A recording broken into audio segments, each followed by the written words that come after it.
औरत मर्द में कभी इश्क नहीं होता, क्योंकि औरत मर्द का हमेशा नर मादा का ताल्लुक शहवानी ताल्लुक है। इंसान इंसान से जब भी कोई इश्क करता है या जिसको हम इश्क कहते हैं, वो शहवत है। शहवत फसाद है, शहवत गिरावट है, इश्क कमाल है।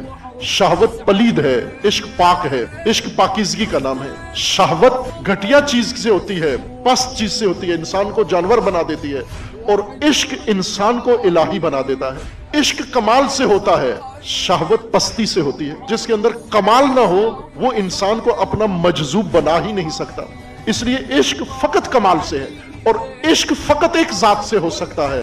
वही एक हस्ती इस कायनात के अंदर जो मंबा कमालात है, जो मजमा कमालात है, जिसके अंदर सारा हुस्न आ गया है, और वो है अल्लाह तबारक व तआला की जात। और जिसने जलवा खुदा का अपनी जिंदगी में, अपने वजूद में अल्लाह का जलवा देख लिया, वो आशिक खुदा हो जाता है।